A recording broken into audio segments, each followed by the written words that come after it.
abstrak.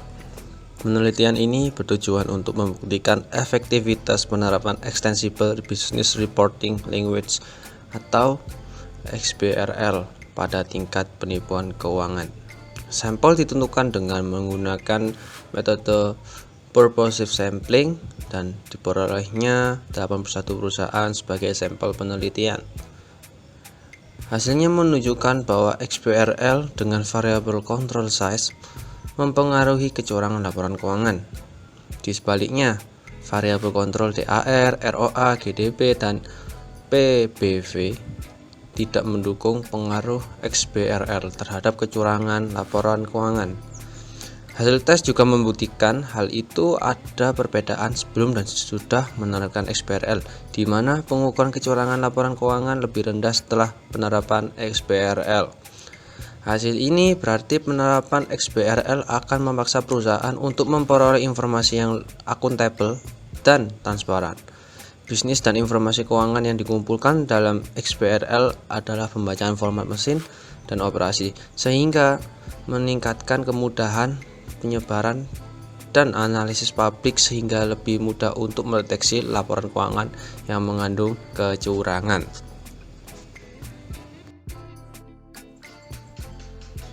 Introduction. Meningkatnya jumlah investor pasar modal akan sejalan dengan meningkatnya jumlah kebutuhan informasi.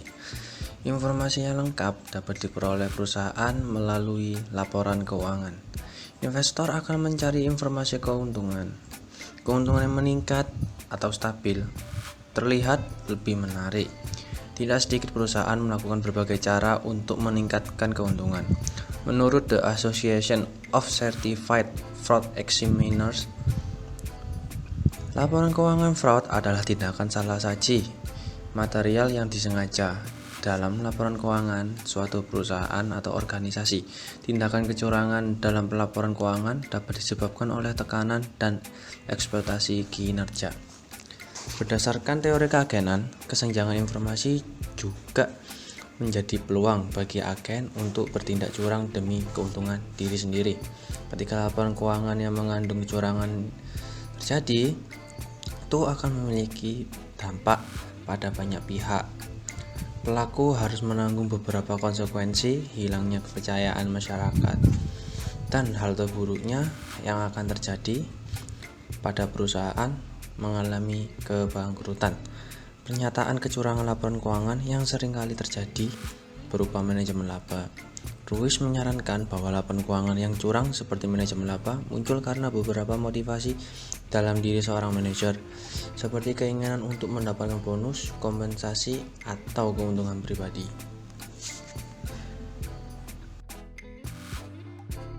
Penipuan laporan keuangan merupakan tindakan salah saji material yang disengaja dalam laporan keuangan organisasi. Tindakan ini bisa saja disebabkan oleh tekanan dan ekspektasi kinerja. Laporan keuangan yang mengandung kecurangan akan berdampak pada banyak pihak. Pelaku harus menanggung konsekuensi, masyarakat pun juga akan kehilangan kepercayaan. Bursa Efek Indonesia atau BII telah melakukan upaya untuk meminimalisir masalah itu dengan mengembangkan sistem pelaporan berbasis Extensible Business Reporting Language atau XBRL. XBRL di sini merupakan pelaporan berbasis digital dengan menggunakan bahasa pelaporan yang bisa disahkan. Syarat dan penjelasan yang ada dalam XBRL ini akan memudahkan pemakai dalam memahami informasi keuangan dengan lebih efisien. XBRL di sini memiliki beberapa keuntungan, antara lain meningkatkan keterbukaan informasi, dapat meningkatkan layanan informasi, dan mempermudah pengumpulan data pelaporan emiten, sehingga informasi lebih dapat diandalkan. Assalamualaikum warahmatullahi wabarakatuh. Di sini saya akan melanjutkan pemaparan dari teman saya sebelumnya. Beberapa peneliti telah meninjau studi serupa seperti Leo menyelidiki dampak adopsi XBRL pada manajemen laba. Penelitian sama juga dilakukan oleh KID, yaitu menguji pengaruh XBRL dalam menurunkan akrual diskresioner untuk perusahaan yang diharuskan menggunakan format XBRL. Lalu hasilnya adalah bukti bahwa akrual diskresioner menurun setelah penerapan XBRL. Riset KID memberikan arahan untuk memperhatikan perusahaan diskresioner akrual dalam menghitung manajemen laba yang mempresentasikan laporan keuangan yang mengandung kecurangan. Lalu pada studi Kim juga membandingkan ukuran akrual diskresioner pada kuartal XBRL yang diadopsi dengan kuartal yang tidak diadopsi. Studi ini menemukan akrual diskresioner menurun pada periode adopsi pasca XBRL. Selanjutnya, temuan lain juga membuktikan XBRL dapat meningkatkan komparabilitas pelaporan. Liu et al. Meneliti XBRL dari peneliti lain dengan meninjau penerapan XBRL pada asimetris informasi perusahaan Belgia. Hasil penelitian menunjukkan bahwa asimetris informasi mengalami penurunan dan terdapat peningkatan likuiditas pada perusahaan. Berdasarkan teori keagenan dan penelitian sebelumnya, maka rumusan hipotesis penelitian adalah sebagai berikut. H1. Penerapan XBRL mempengaruhi kecurangan laporan keuangan. H2. Terdapat perbedaan kecurangan laporan keuangan sebelum dan sesudah penerapan XBRL. Selanjutnya akan dilanjutkan oleh rekan saya. Selanjutnya, yaitu metode riset atau metode penelitian. Data penelitian ini berupa laporan keuangan perusahaan terkait yang diperoleh dari situs resmi perusahaan dan situs resmi Bursa Efek Indonesia atau BEI, tepatnya di www.idx.co.id. Data penelitian ini dibagi menjadi dua bagian, yaitu data pada 3 tahun sebelum penerapan XBRL, tepatnya pada tahun 2012 hingga 2014, dan 3 tahun setelah penerapan XBRL, yaitu pada tahun 2016 hingga 2018. Populasi penelitian sebanyak 674 perusahaan. Populasi ini adalah wilayah generalisasi yang terdiri atas objek atau subjek yang mempunyai kualitas dan karakteristik tertentu yang ditetapkan oleh peneliti untuk dipelajari dan kemudian ditarik kesimpulannya. Akan tetapi, tidak memungkinkan jika semua perusahaan ini menjadi objek penelitian, sehingga perlu dilakukan pengambilan sampel. Sampel sendiri adalah bagian dari jumlah dan karakteristik yang dimiliki oleh populasi tersebut. Sampel penelitian ini sebanyak 81 perusahaan. Penipuan atau bentuk kecurangan laporan keuangan dalam penelitian ini akan diproksikan melalui manajemen laba. Maka dari itu, model manajemen laba yang digunakan adalah Modified Jones Model. Teknik penelitian yang digunakan yaitu teknik analisis regresi linier berganda dengan bantuan software SPSS. Untuk menguji hipotesis, jika nilai signifikansi kurang dari 5%, maka hipotesis diterima. Lalu, variabel kontrol penelitian ini ada 5. Yang pertama yaitu ukuran perusahaan atau size, yang kedua return on asset atau ROA, yang ketiga debt to asset ratio atau DAR, yang keempat produk domestik bruto atau PDB, dan yang kelima harga ke nilai buku atau PBV. Selanjutnya, yaitu hasil dan diskusi. Untuk memastikan bahwa data untuk regresi linier berganda adalah Best Linear Unbiased Estimator atau BLUE, maka perlu dilakukan pengujian asumsi klasik. Yang pertama, di sini ada analisis dan hipotesis satu regresi. Di bawah ini terdapat tabel yang merupakan uji kesesuaian model, di mana pengujian ini digunakan untuk menilai kesesuaian model regresi penelitian. Dari tabel tersebut, hasil uji kesesuaian model regresi 1 dan 2 menunjukkan nilai signifikansi 0,016 dan 0,010 kurang dari 0,05. Nilai F hitung sama dengan 5,823 dan 3,050 lebih dari F tabel sama dengan 3,86 dan 2,12. Dapat disimpulkan bahwa variabel XBRL yang merupakan variabel X dan variabel kontrol dapat digunakan untuk memprediksi kecurangan laporan keuangan yang merupakan variabel Y. hasil koefisien determinasi R kuadrat menunjukkan bahwa hanya 4,6% dari penerapan XBRL, size, ROA, DAR, PBV, dan PDB yang dapat memprediksi kecurangan laporan keuangan. Hasil uji kesesuaian model regresi 1 dan 2 menunjukkan nilai signifikasi 0,016 dan 0,010, yaitu kurang dari 0,05.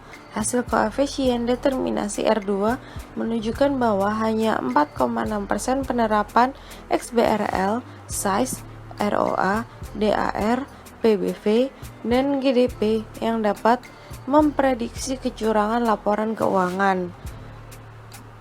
Hasilnya dapat dilihat pada tabel yang sudah terlampir. Penerapan XBRL berdampak pada fraud laporan keuangan dengan koefisien XBRL minus. Artinya, penerapan XBRL akan menyebabkan penurunan fraud laporan keuangan. Satu-satunya variabel kontrol yang mempengaruhi kecurangan laporan keuangan adalah ukuran perusahaan atau size. Analisis hipotesis 2 pair t-test. Pair t-test digunakan untuk menguji apakah ada perbedaan pada dua data berpasangan. Persyaratan untuk pengujian ini adalah data harus didistribusikan secara normal terlebih dahulu. Pengujian perbedaan ini dilakukan hanya pada variabel XBRL dan kecurangan laporan keuangan dengan tidak memasukkan variabel kontrol karena bertujuan untuk membuktikan perbedaan sebelum dan sesudah penerapan XBRL. Berikut adalah tabel hasil pair t-test. Berdasarkan tabel tersebut, hasil menunjukkan bahwa terdapat perbedaan finansial statement fraud selama 3 tahun 2012 sampai 2014 sebelum dan 3 tahun 2016 sampai 2018 setelah penerapan dan H2 diterima. Nilai mean positif sebesar 0,4796 yang berarti terdapat penurunan kecurangan laporan keuangan setelah penerapan XBRL. Pengaruh penerapan XBRL terhadap kecurangan laporan keuangan. Hasil pengujian hipotesis membuktikan bahwa terdapat pengaruh penerapan XBRL terhadap kecurangan laporan keuangan yang diproksikan dengan manajemen laba.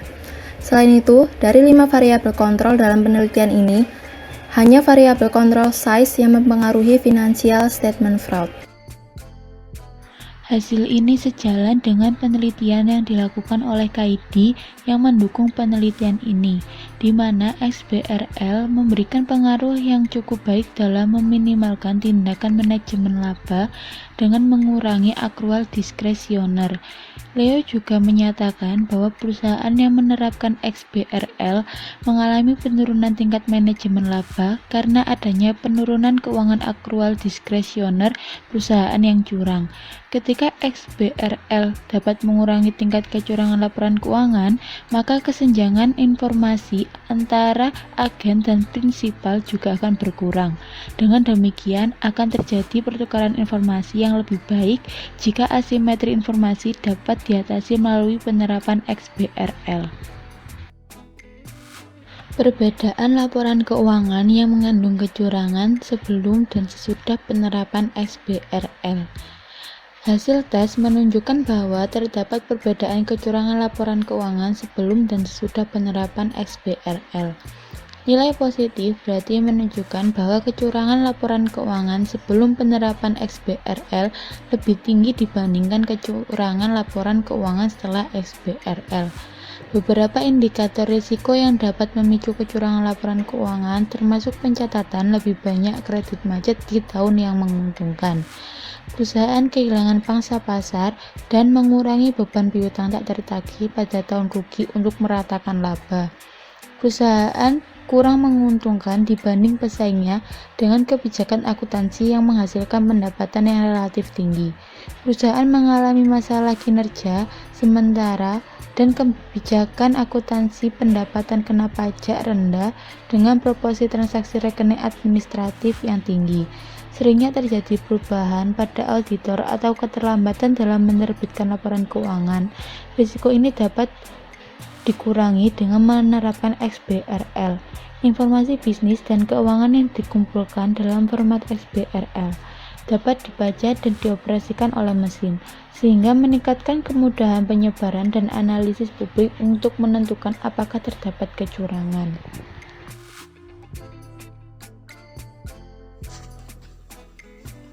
Hasil penelitian ini juga didukung dengan penelitian yang dilakukan oleh Kim et al. Sebelumnya. Pada penelitian itu, dinyatakan bahwa XBRL pasca periode memiliki tingkat akrual diskresioner yang lebih rendah daripada sebelum XBRL periode implementasi. Dan juga menurut Liu et al. Membuktikan bahwa XBRL dapat mengurangi manajemen laba sebesar mengurangi akrual diskresioner perusahaan. Selain itu, XBRL juga dapat mengurangi informasi asimetri sehingga dapat meminimalisir agen yang melakukan perbuatan curang ataupun merugikan prinsipal dan pihak lain.